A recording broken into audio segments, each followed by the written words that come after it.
Hi, I'm Maureen Curis with the Gentle Passage Doula Collective. I was going to say a gentle kind of doula. We are here on a different kind of doula, and I'm here with my co-hosts Kathleen Putnam and Colleen Hughes. And we are so excited today to have Julia Karnes, Director of Operations for BK Books. Barbara Karnes has been our guide on the side. She hasn't even known us, but once I discovered her when I first stepped into doing end of life work, she became like my just walking with me through the journey, just whispering in my ear everything I read that she put out. Her blue book, which is the hospice go-to book. There's so much richness to the work and the value that she shares with all of us that work in the end of life fields, but all people that are at end of life or facing end of life or caregivers. I just gave this to my neighbor to give to his mom, who is, in the final months with his dad. So I'm going to turn this over to Julia Carnes, and we can't wait to have the conversation with you, Julia. Thanks for Oh, coming. I'm so glad to be here and also to be with some doulas, which is fantastic. I don't know if you read Barbara's blog last week, but one of the things that she's really a proponent of is to find well-educated end-of-life doulas who can work in tandem with a hospice to give families to fill the gaps that hospice is being so tied down, and unable to be with families like end-of-life doulas can be. There's a lot of working together that would be really beautiful. Julia, I was a hospice nurse for a 3-year period in the late 90s. And I've been a hospice volunteer. I've later on in my journey, but as a hospice nurse, I had an hour to go in to That's see a the person, to adjust medication, educate the family, and then it was moving on to the next one. And when I first heard of death doulas, like I had no idea until I met one of the gals in our collective, and I thought, what a great companion to hospice. This fills the gaps, like you were saying. And when we wanted to stay so much longer, and oftentimes did, and we still had to move on to our next patient. So doulas are a great, great companion and complement to the hospice team, in my opinion. so interesting because um, the stories that I know about Barbara in her early years, I mean, she was bedding down on the floor with clients who were alone and didn't have a caregiver at the time. And there, there was a lot of end-of-life doulaing in the early days of hospice. That's what it was. Yes. How does When she Barbara speak to the changes of hospice over time? Well, she was in those early conversations when Medicare wanted to come in and draw up restrictions, and she hated it, but she understood why, because they wanted um, a, a they wanted to know that these are well-educated, knowledgeable, because they were paying for it. Insurance was, they wanted to pay, they wanted that. Um, Over time, the restrictions have gotten such that hospice nurses, well, as Maureen said, have an hour with a patient, maybe twice a week. And then when active dying happens, usually get an hour and a half. And Mm. that's oftentimes, you can come a few days in a row. But they can't stay after a death, which is really sad. That's such a vulnerable time for families, and that they have to leave to go to the next uh, patient and family, that's very disturbing. That's not what the hospice philosophy was. It was to be with the dying patient at the time of death, and then afterwards, and to support the family, and also with bereavement. There was a lot of bereavement support that doesn't get paid for by Medicare. So it's usually, hey, hope you're doing okay. Let us know if you need anything. And that's not the support our families need, as you all know. Julia, Yes. I've been, of course, Gone from My Sight. The Little Blue Book is very famous. I read that it's like over 35 million copies have been published Mhm. so far. It's just amazing to me, and it's such a beautiful book. I was just wondering, it's back in 1985.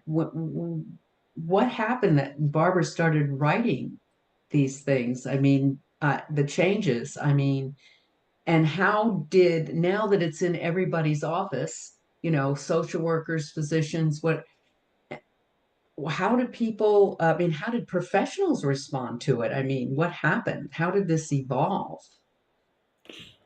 That's such a great question. So, Barbara gets into hospice at a time when many were dying of AIDS. That was most of the census were mostly youngish men alone. And it was so scary that usually families were afraid to even come and visit their loved one. And so there were just two hospice nurses, and either she would be there or her partner, and they would trade off. And she was seeing that there was a commonality in all of these, the dying process with all of these people. And so about 3 years into her hospice experience, she gets a call, and it was at 3 o'clock in the morning. And the family calls at home, calls Barbara and says, I think mom's dying now. And talking to the family about the symptoms, Barbara knew that she wasn't imminently dying, but if she didn't get out of bed and go to the family, that she would be meeting the family at the emergency room sometime tomorrow morning. So she went to the family, and she's actually sitting on the bed of the patient, and the whole family is over here, and the daughter is listening to Barbara and taking copious notes. And Barbara said, wow, what's wrong with this picture? She should be reading something. She should have support when I'm not here. She should have something to rely on that says, this is what's happening. This is normal. This is what you can do. And that was on a Thursday. Over the weekend, she got out her yellow legal pad, and she wrote Gone from My Sight. And then she typed it and she mimeographed. I don't think you guys even know what mimeographing is. That was even before Oh, yeah. Xerox. Oh, you do? And Of so course. she mimeographed it. She took it into the head of the hospice, and she said to him, I wrote this, and I want to give it to you, and we can mimeograph copies and staple it and give it to all of our patients and families. He takes it, he reads it, calls her in at the end of the day, and he goes, yeah, I don't think we need this. We've got you and your part. You just give that when you want to give that. And she was stunned, and she went home and she mimeographed her copies, and she was taking them to her families. And one day, about 6 months later, Jack, her husband, who recently died, Jack meets her at the door when she comes home, and he goes, some people in California want your mimeographed copies of what's happening when people are dying. And she goes, who is it? And it was a few hospice nurses who had met at a conference and said, well, there's this woman in Kansas City, and and so they put it into a little booklet, and that began the Little Hospice Blue Book Wow. all those years ago. So that was in the 80s. That was in the 80s. I think it was 84. What a gift. That's when I started my nursing career, is 84. And we were lucky because we had an inpatient hospice team that would come visit our oncology patients. And I never worked anywhere again that had an inpatient hospice, but they were volunteers. But what a great gift. That would have been so great to have, even for people dying in the hospital. Wow. Just Yeah. amazed. So how did she follow up her books? I mean, she'd gone from my site, must have been obviously her first. And Right. then did she just So see it? in the late 90s, she noticed that with the restrictions that were starting to come down from the Medicare regulations, she realized that more and more families were going to be alone when their loved one was dying. And she said, okay, so I'm writing the Blue Book, and that is signs of approaching death, what's normal, what you should look for, talks about food and all of that. And that's when she wrote the larger book, The 11th Hour. And this is the days to hours to minutes and after, and then the ritual bath and all of that. And she wrote that to support the families because she knew, you're going to be alone. And this is how I hope to support you. This is what you can do. And she talks about when she decided to write it, she rushed to a family's house and everyone was around the bed. And they were standing and they were just holding their hands and they didn't know what to do. And that's when she thought, I can tell them, get in bed with dad, hold dad, talk to him. He can hear you, all of those things. And that's how the 11th hour came about. And when her parents, well, actually her stepfather and her mother were diagnosed with lung cancer within 4 months of each other. And she really wanted her stepfather to eat a little more, to take better care of himself after he got his diagnosis. So she wrote A Time to Live, living with life-threatening illness. And she said, Dawn, would you edit this for me? And by doing that, she got the information to him because he did a lot of intense treatments and he died 14 months prior to his wife, who was also diagnosed, and she went on hospice. And she was on hospice for about a year. So Was it back when they could stay on hospice for a year? Because well, she was declining. right. And as long as you're declining, you can stay on hospice. It's when you don't lose enough weight, when you're not having trouble eating, when you don't need the care. Yes. And Barbara moved her into her home. In the early days before Medicare got so involved, Yes. and it used to be a year life expectancy or less, I recall. But when I worked for him, it was the late 90s and Medicare was already regulations were in place. And Yes.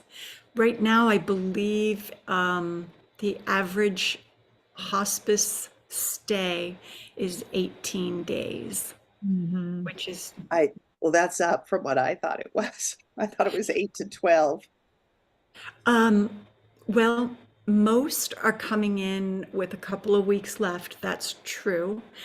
but they do also get people who are well educated on end of life and hospice care. And so I guess that lengthens that statistic. I'd love to hear anything that was a big surprise to you in working with Barbara, or her biggest surprises that has come up. Wow, that's a great question. I can't really speak for her, but I'll tell you something.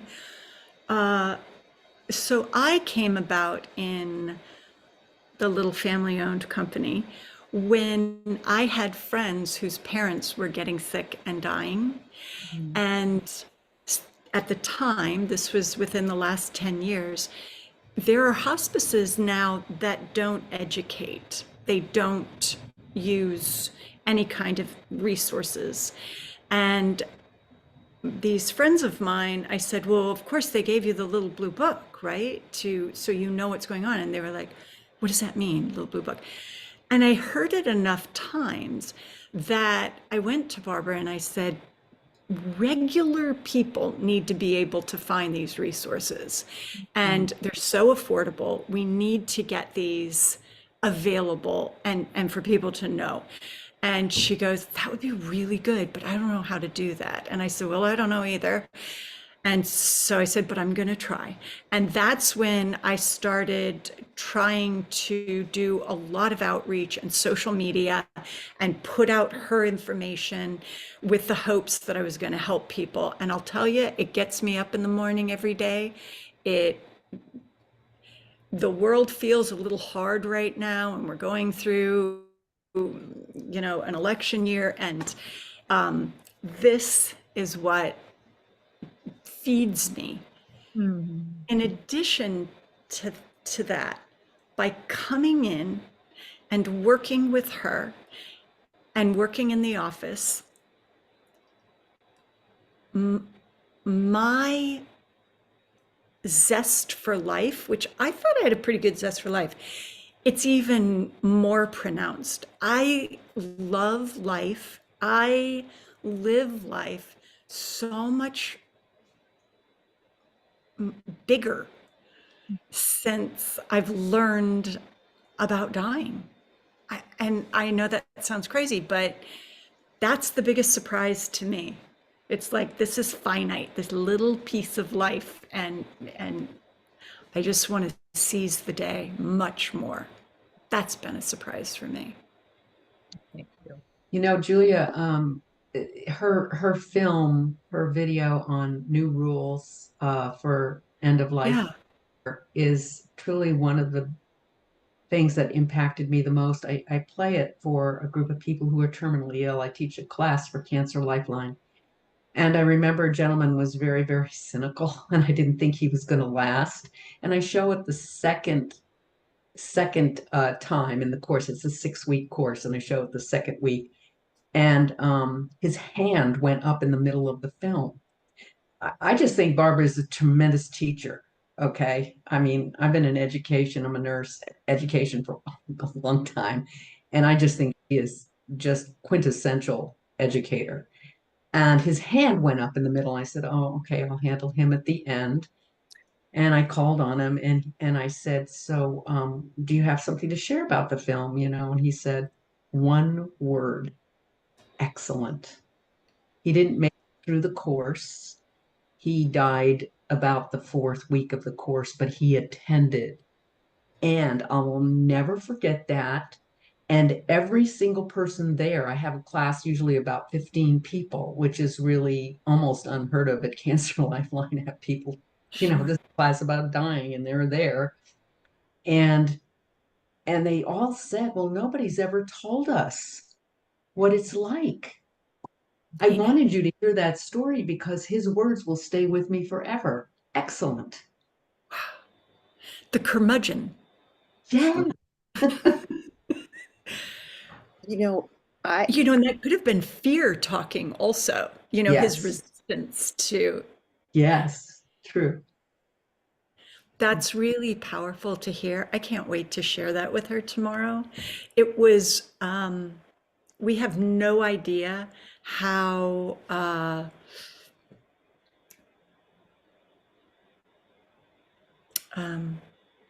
Bill and Melinda Gates got a hold of New Rules and took it to open the Global Health Festival. I believe I'm correct in saying that, in London, and apparently introduced it by saying anyone who's going to die needs to watch this film. And it was so powerful to us. It's like, oh my God, wow. And it's, yeah.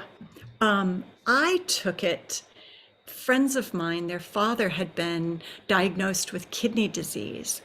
And I would see his daughter every couple of weeks, and they had said he had about 2 years, and she was saying, well, he's not eating so much. And we talked about that a little bit. And a couple weeks later, she said, well, the other day, he always goes to play cards at the senior citizen, and he's not going. He didn't want to go. And I was like, clock that. And a couple weeks later, he had dropped a lot of weight. And she said, he's dropping a lot of weight. I think I need to push his food a little more. And I said, Julie, can we all get together, and I'd love to show you a film. Grandchildren, children, uncles, and an aunt, and we all watched it. And they were like this, and as it went along, their shoulders released, and they were crying and holding each other. And it ends, and I'm just sitting there. I don't know what I ought to do. I'd never done that. And Julie turns and she goes, we got to be making some decisions, because I don't think Dad's going to make it another 2 years.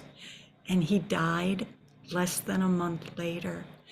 But they did all of these beautiful things together. And the grandchildren, they were visiting him, they were taking him things after school. It was a very sacred, precious time, because they just didn't know. They didn't know. And I didn't know how to make them read something, but I know that the youngsters, they like visual, they like watching videos. And I thought, I think this is my best bet, because I didn't think he only had a month. I thought, well, maybe 6 months. But it's a tool that I wish more people had. I think it would help so many.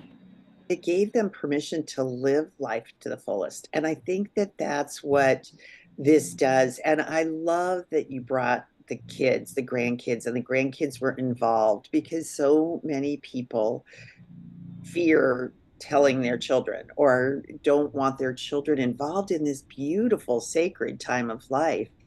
And all that does is feed the fear.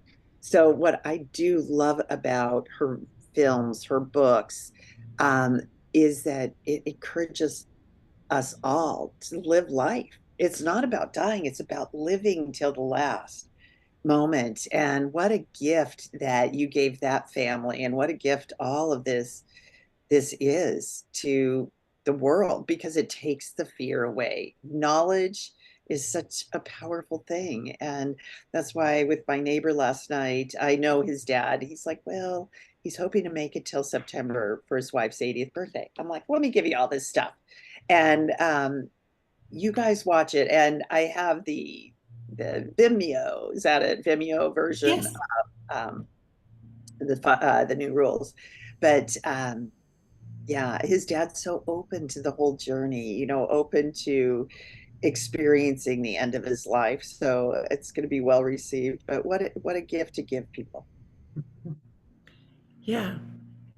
It's like it almost gives them some sort of power back. It's like, okay, this is going to happen. All right, I can face that. But if they have the fear, they're more reticent to be in life. Well, as Barbara says, knowledge reduces fear, and that's what you guys do. That's what you do every day. You have a course on that. That's amazing. And does that happen through a hospital, your course? It's an organization in Washington. It's called Cancer Lifeline, and they support all kinds of people with terminal illness, cancer, and the hospitals are joined in with that educational component. And they have these big booklet of classes and everything. And I was very fortunate to get on board, and Maureen's taught for them, and Kathleen, and so we've been involved with that. But I'm always amazed. I learned so much dealing with people who are actually facing their mortality sooner than later. And the questions are amazing. When do I stop chemo? Should I stop? I mean, there's just all kinds of things about quality of life. And Barbara's writings are, in fact, I have volume 1 and 2 of Knowledge Reduces Fear. It's two of my favorite books Yeah. Oh, because she does wow. this question and answer thing, which is beautiful. Yeah, I love when she does that. When somebody emails her something and she's like, a lot of people are going to need to know this. And then she writes the answer and shares it. That's just fantastic. So helpful. Her Yes. blogs, I mean, just her blogs, I've sent those on to so many people, like, oh, I know someone that needs to hear this right now. And so the fact that we can get these beautiful blogs, people don't know about them, but then we can disseminate them out to the world for people that should know. And whether you're dying at this moment or not, or whether you have a loved one that's dying at this moment or not, they're just such great information. Like how you said, Julia, that you just got so excited that you live life to the fullest anyway, but you're doing it more so now than before. Absolutely. Absolutely. Yes. Seizing the day. Absolutely. Um, it's got to be exciting for you all to be in a position. Exciting isn't necessarily the word, fulfilling what you're doing with your life every day. That's huge. That's huge, supporting people at such a vulnerable time. And that you are interested in resources and tools to support these people. There are doulas and then there are doulas, and you're clearly the doulas. You know? We are passionate about spreading the word about the difference it makes in someone's end of life if you step forward and embrace that it's happening, and we can help educate them to take the fear away. Are you all, have you found an openness with hospices in your area? Or, yes, you have. Mixed bag. Mixed Yeah. bag. Okay. Yeah. There's one hospice that really wants to know how to integrate doulas, but that's a conversation for another time. Okay. Because we need to ask people I ask you, how can people learn about Barbara Karnes and Barbara Karnes books and the wonderful work that you've done really promoting her to the world? You've been Oh, amazing, Julia. oh well, thank you. Um, Everything about Barbara is on her website, and that's bkbooks.com, barbarakarnesbooks.com. So BK Books, and she has an Instagram handle, and that's Barbara Karnes RN. And she has a Facebook page, professional page, where she puts a lot of stuff there, and that's Barbara Karnes RN also. And then LinkedIn. She has a Twitter page, but it's interesting. People don't tweet a lot about death. And so we haven't really focused there very much. We're Especially mostly, in an election year, right? especially in a, there's a lot of other noise happening these days.